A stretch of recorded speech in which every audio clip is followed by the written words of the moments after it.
Welcome, friends.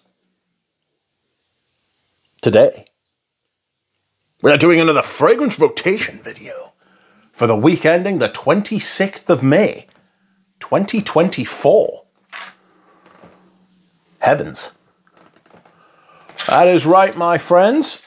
Today, we are doing another fragrance rotation video, and I have returned to you with said video.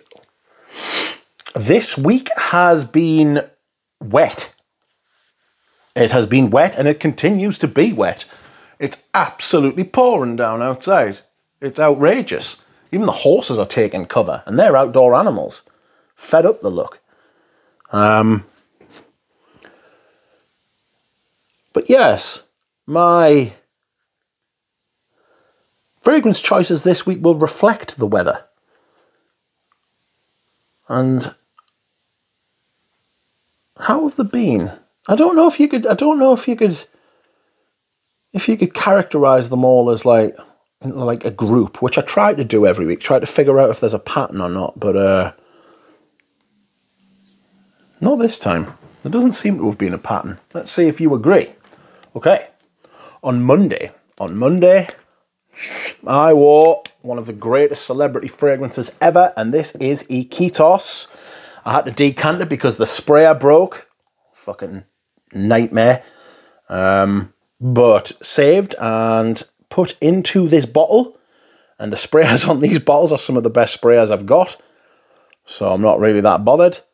This is a rejected submission for one of the 80s Dior's, and I can't remember which one it was, but it's absolutely beautiful. I get civet, I get iris, leather, oak moss, jasmine, rose, cardamom.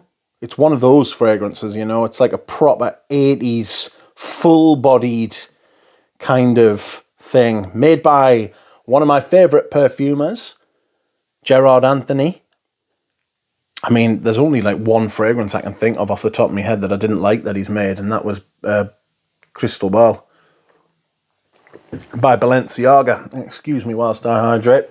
But this is gorgeous. Absolutely brilliant fragrance. Okay. Next up is a completely different fragrance apart from one note.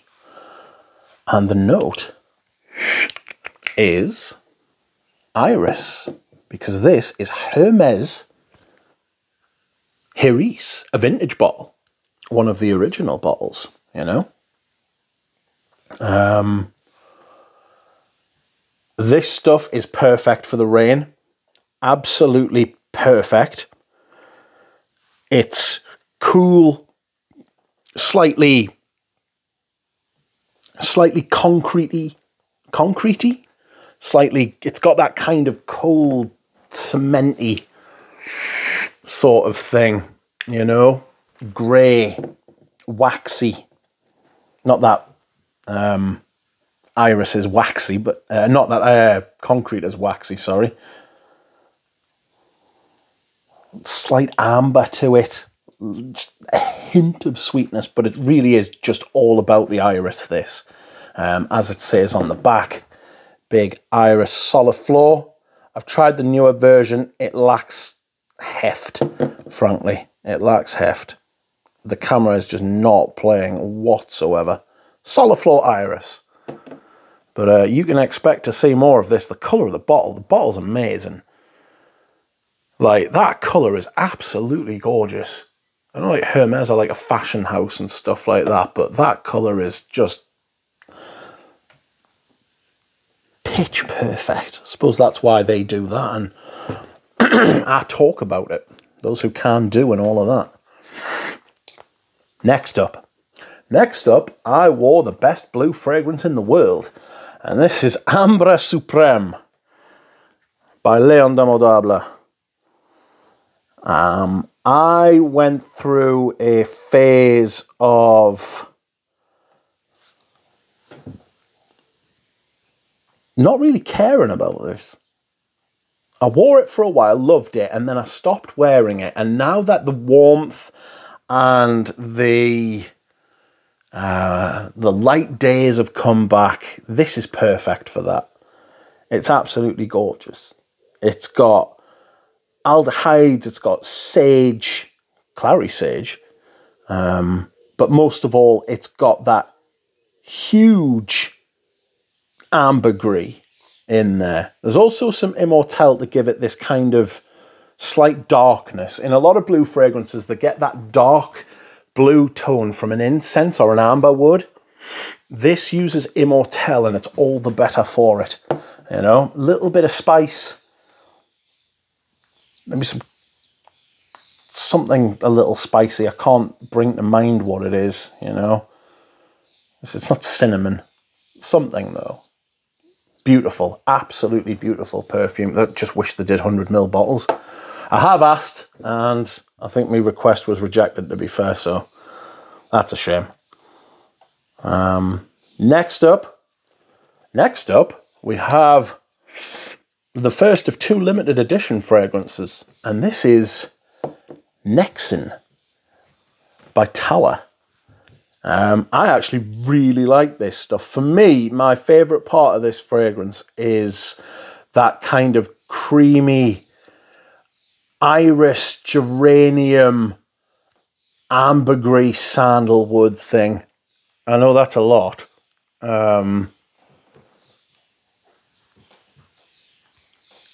But it's absolutely gorgeous. It's creamy, it's fresh, it's a little bit green, it's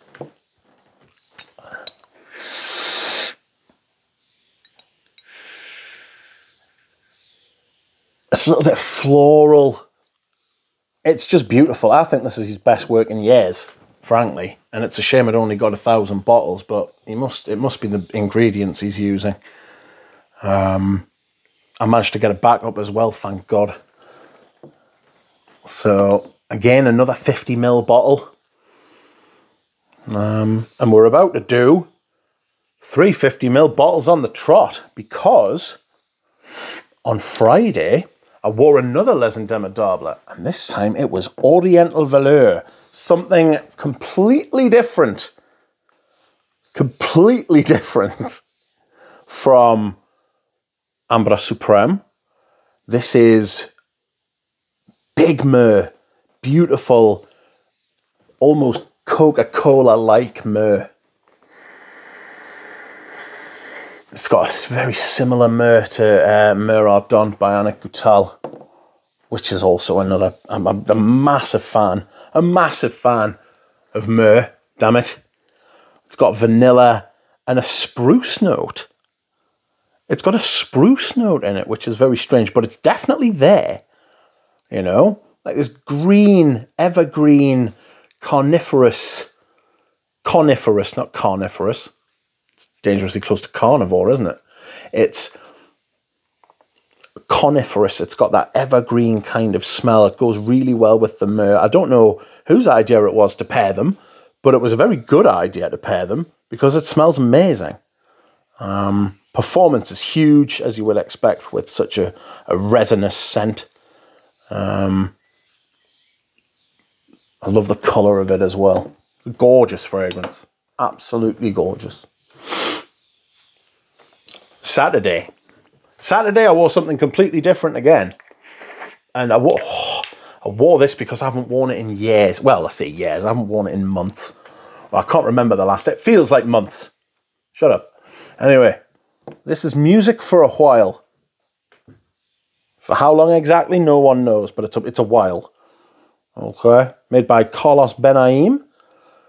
This is characterized mainly by the pineapple and the lavender. It's not an Aventus pineapple though. It's much more syrupy. It's got caramel in there.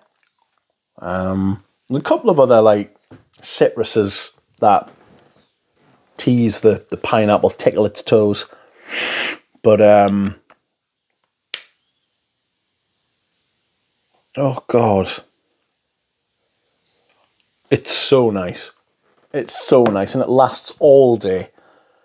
Big patchouli, labdanum, lavender, pineapple. Gorgeous thing. I love the lavender. It's got the same lavender as Beau de Jour by Tom Ford.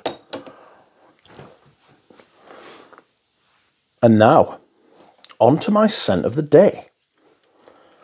And it is Sunday. And it's a fragrance I am absolutely loving, if I'm honest with you. And I hope it gets a greater release, because this is the second of our limited editions. And this is Paddock by Hermes. That dent is all the samples and decants I've sent out to people. I've only worn this 3 or 4 times. I'm not going to send any more. I need to enjoy this. This is honey, sweet, hay, chestnut, carrot seed, amber. The performance is amazing. This is the best thing they've released since Gallop in 2016, that was. So this is like 8 years later. I didn't care for the H24s. A lot of the colognes were forgettable. The Jardin line, a lot of those have been forgettable since the originals. Violette Valinka is really good, and I actually was given a partial one of those, a little 15ml. So I'll be able to smell that and review it at some point. So I'm very thankful. And yes, this has been it, my friends. I hope you have enjoyed my fragrance rotation video, and I will see you all again soon. Bye.